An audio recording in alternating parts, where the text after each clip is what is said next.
Hello, everybody. Welcome to the show. How's it going?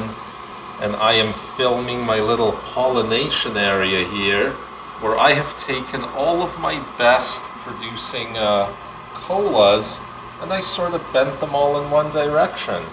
That way I can set up a little bit of a catching area underneath them and get a whole bunch of pollen collected with very little effort. Kinda neat, eh?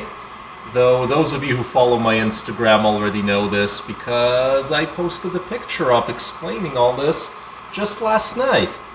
But yeah, just thought I'd get this cool footage, but this is not the topic of the day today. Let me flip the camera around. Oh, there we go, everybody. That's much better. How's it going? Hope you're all having a good week this week. What have I been doing? It's been pretty quiet, actually. I've kind of been catching up on a little bit of simple reno work like molding and trim and stuff. I had myself quite a little Highdea yesterday. I wanted to share it with you all. You all know the movie Idiocracy? In case you don't, it's an old cult classic that I highly recommend checking out, where basically an average man, Luke Wilson, gets frozen for several hundred years and wakes up in a world where he is the smartest man alive and must save the civilization from its own stupidity. And that was a really cool movie. He ends up becoming president at the end. That movie's had a little bit of a resurgence since the Trump presidency happened, because people thought, well, this is a little bit like Idiocracy.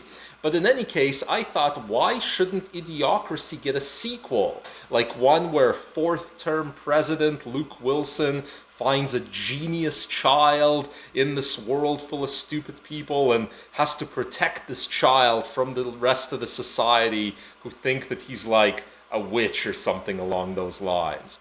Anyway, that was just a little idea I had. The other thing I wanted to bring up with you guys, since I promised to help you guys keep track of all the news that pertains to Starlink, is as of a few days ago, it looks like SpaceX has over 750 satellites up in the air. That is once again enough for them to start their public beta. And in fact, Elon Musk did tease that a public beta was coming imminently. Very excited to try that out. As soon as I'm able to enter the public beta, I'm gonna get into a little bit of Starlink internet, because apparently both the southern part of Canada and the United States will be included in it, so I'll be able to hop on. But yeah, that's what's up with Starlink news. In other sort of technologic type of topics, I recently watched the documentary that's currently the hot new thing making its rounds, which of course is The Social Dilemma. I thought it was a really thought-provoking piece, a really thought-provoking movie, particularly because I still found it thought-provoking and I already sort of know a lot of the stuff that it covered.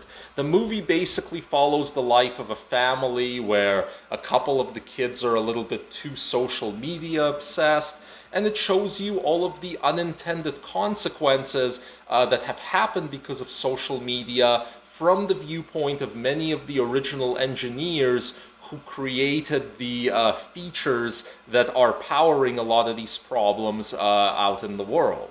And I suppose if you rank a documentary by how thought-provoking it is and whether you're still thinking about it several days after you've watched it, then I suppose The Social Dilemma is a success. Because I am still thinking about it, and I have taken certain things from it that I'm going to apply in my life. Like the obvious stuff to reduce your reliance on social media is turning off all your notifications and simple instructions like that. But The Social Dilemma in particular lays out other things you can do, particularly as a parent. For example, ensuring that all screens are out of your child's bedroom by a certain hour every night. When I did that with my kid, he was not happy, but within a couple nights he was used to it, and I think it's probably a good thing for his long-term mental health. Even though at the moment he's not even on any social media because he's too little. But even once he is, he'll at least have that reference point where he knows he needs to put it away at a certain hour every night. And while the movie does do a little bit to exaggerate the worst side effects of social media, like the main character shows up to some kind of fringe rally and ends up getting arrested. A lot of the stuff that they show isn't exaggerated. The entire point of the movie is to communicate to the viewer that really social media is not a tool. It is a sort of half tool where you are its product, and even when things appear innocent, social media is constantly trying to do whatever it can to keep you on the line, to make sure that you are paying attention to it. And it'll do that even if it has to feed you things that may not be true or accurate or good for you, or even things that you should be looking at. So anyway, once again, good movie. I really enjoyed it.